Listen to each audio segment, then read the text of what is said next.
The story of the dead game and the Jackal. In a town called Well to Dwell there lived a mighty hunter, whose name was Grimface. Feeling a desire one day for a little venison, he took his bow and went into the woods. There he soon killed a deer, and as he was carrying the deer home, he came upon a wild boar of prodigious proportions. Laying the deer upon the earth, he fixed and discharged an arrow and struck the boar, which instantly rushed upon him with a roar louder than the last thunder, and ripped the hunter up. He fell like a tree cut by the axe, and lay dead along with the boar, and a snake also, which had been crushed by the feet of the combatants. Not long afterwards there came that way, in his prowl for food, a jackal named Howl o' nights, and cast eyes on the hunter, the deer, the boar, and the snake lying dead together. "Ah!" he said, "what luck! Here's a grand dinner got ready for me. Good fortune can come, I see, as well as ill fortune. Let me think. The man will be fine pickings for a month. The deer with the boar will last 2 more. The snake will do for tomorrow. And as I am very particularly hungry, I will treat myself now to this bit of stinking gut on the bow horn." So saying, he began to gnaw it asunder, and the bowstring slipping, the bow sprang back and resolved Howl o' nights into the 5 elements by death. "That is my story," continued Slow Toes, "and its application is for the wise. Sentences of studied wisdom not avail they unapplied. Though the blind man hold a lantern, yet his footsteps stray aside. The secret of success indeed is a free, contented, and yet enterprising mind. How say the books thereon? Wouldst thou know whose happy dwelling fortune entereth unknown? His who, careless of her favour, standeth fearless in his own. His who for the vague to-morrow barters not the sure to-day. Master of himself and sternly steadfast to the rightful way, very mindful of past services, valiant, faithful, true of heart. Unto such comes Lakshmi, smiling, comes and will not lightly part. What indeed," continued Slow Toes, "is wealth, that we should prize it, or grieve to lose it? Be not haughty, being wealthy; droop not, having lost thine all. Fate doth play with mortal fortunes, as a girl doth toss her ball. It is unstable by nature, we are told. Worldly friendships fair but fleeting, shadows of the clouds at noon. Women, youth, new corn, and riches, these be pleasures passing soon, and it is idle to be anxious. The Master of life knows how to sustain it. Is it not written, 'For thy bread be not o'er thoughtful, God for all hath taken thought. When the babe is born, the sweet milk to the mother's breast is brought.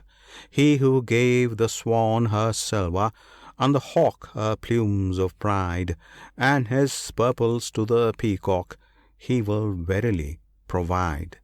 "Yes, verily," said Slow Toes, "wealth is bad to handle, and better left alone. There is no truer saying than this: Though for good ends, waste not on wealth a minute. Mud may be wiped, but wise men plunge not in it." Hearing the wisdom of these monitions, Light o' Leap broke out, "Good Slow Toes, thou art a wise protector of those that come to thee. Thy learning comforts my enlightened friends, as elephants drag elephants from the mire. And thus, on the best of terms, wandering where they pleased for food, the three lived there together. One day it chanced that a deer named Dappleback, who had seen some cause of alarm in the forest, came suddenly upon the three in his flight. Thinking the danger imminent, Slow Toes dropped into the water, King Golden Skin slipped into his hole, and Light o' Leap flew up into the top of a high tree. Thence he looked all round to a great distance, but could discover nothing. So they all came back again and sat down together. Slow Toes welcomed the deer. "Good deer," said he, "may grass and water never fail thee at thy need. Gratify us by residing here, and consider this forest thine own." "Indeed," answered Dappleback, "I came hither for your protection, flying from a hunter, and to live with you in friendship is my greatest desire." "Then the thing is settled," observed Golden Skin. "Yes, yes," said Light o' Leap, "make yourself altogether at home." So the deer, charmed at his reception, ate grass and drank water, and laid himself down in the shade of a banyan tree to talk. Who does not know? Brunettes and the banyan's shadow, well springs and a brick-built wall, are all alike cool in the summer and warm in the winter, all. "What made thee alarmed, friend deer?" began Slow Toes. "Do hunters ever come to this unfrequented forest?" "I have heard," replied Dappleback, "that the Prince of the Kalinga country, Rukmangada, is coming here. He is even now encamped on the Chenab river on his march to subjugate the borders, and the hunters have been heard to say that he will halt to-morrow by this very lake of camphor water. Don't you think, as it is dangerous to stay, that we ought to resolve on something?" "I shall certainly go to another pool," exclaimed Slow Toes. "It would be better," answered the Crow and Deer together. "Yes," remarked the King of the Mice, after a minute's thought, "but how is Slow Toes to get across the country in time? Animals like our amphibious host are best son." The merchant's son laid plans for gains, and saw his wife kissed for his pains. "How came that about?" asked all. "I'll tell you," answered Golden Skin. The Prince and the Wife of the Merchant's Son. In the country of Kanuj there was a king named Virasena, and he made his son viceroy of a city called Virapura. The prince was rich, handsome, and in the bloom of youth. Passing through the streets of his city one day, he observed a very lovely woman, whose name was Lavanyavati, that is, the beautiful, the wife of a merchant's son. On reaching his palace, full of her charms and of passionate admiration for them, he dispatched a message to her and a letter by a female attendant, who wonders at it. Ah, the gleaming glancing arrows of a lovely woman's eye, feathered with her jetty lashes, perilous they passes by, loosed at venture from the black bows of her arching brow they part, all too penetrant and deadly for an undefended heart. Now Lavanyavati, from the moment she saw the prince, was hit with the same weapon of love that wounded him. But upon hearing the message of the attendant, she refused with dignity to receive his letter. "I am my husband's," she said, "and this is my honor, for " Beautiful the coil seemeth for the sweetness of his song. Beautiful the world esteemeth pious souls for patience strong. Homely features lack not favour when true wisdom they reveal, and a wife is fair and honoured while a heart is firm and leal.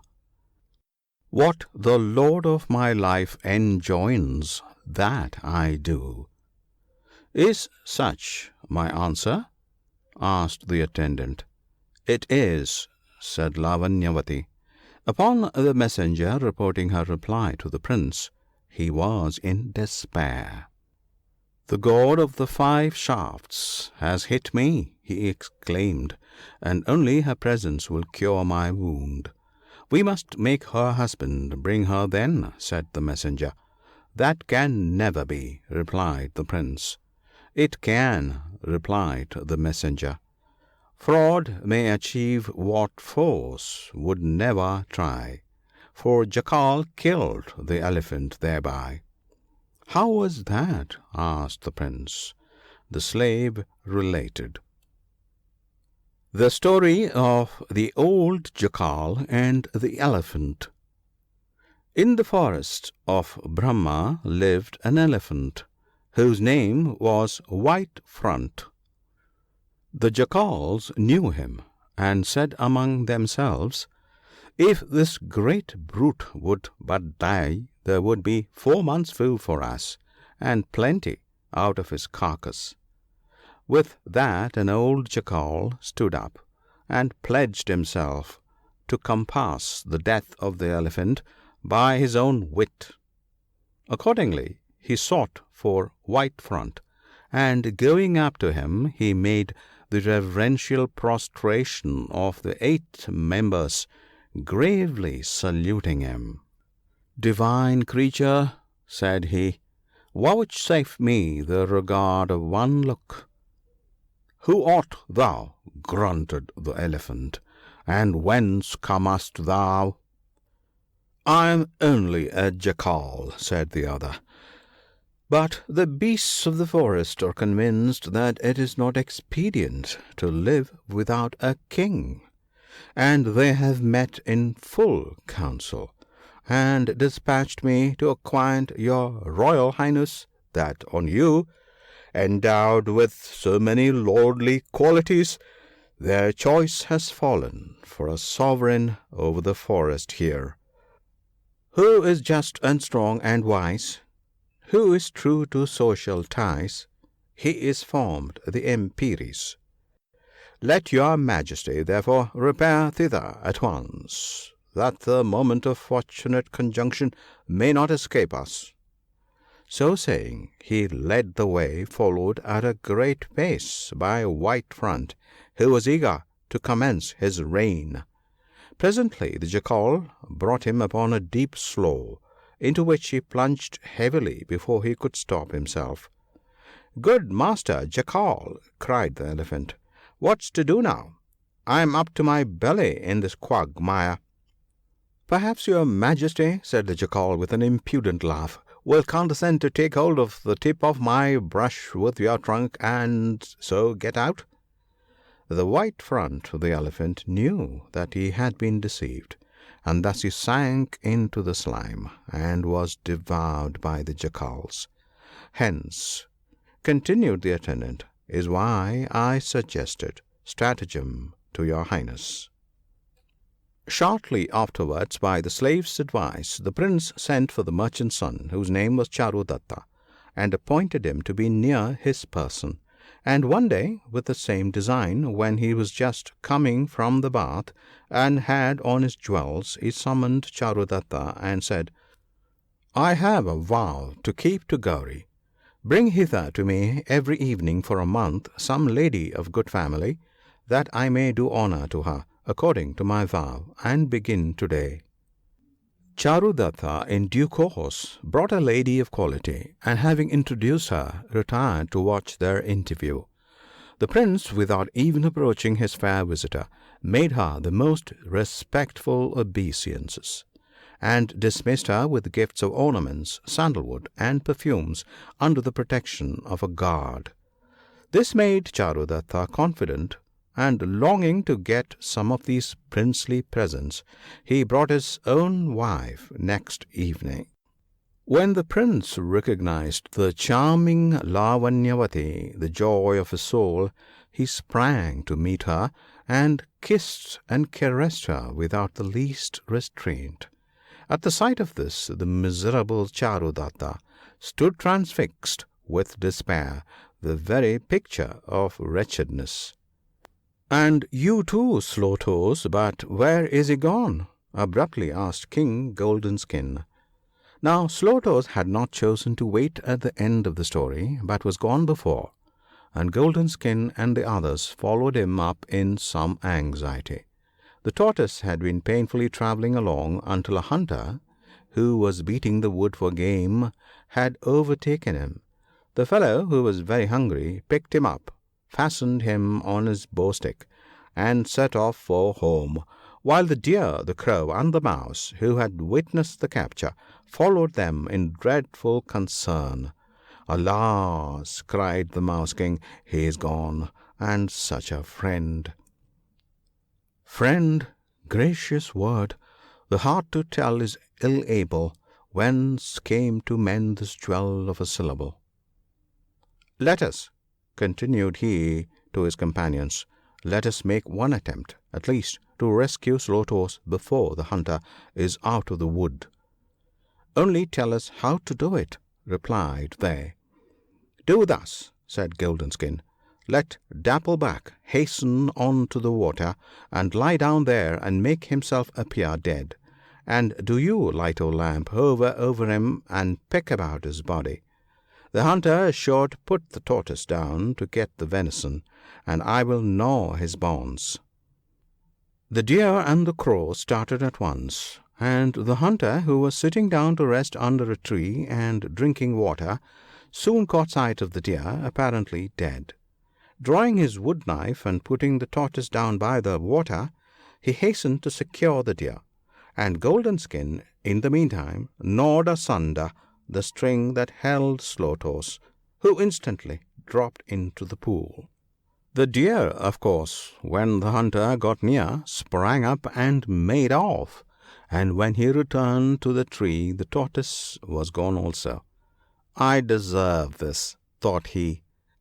"Whoso for greater quits his gain shall have his labour for his pain.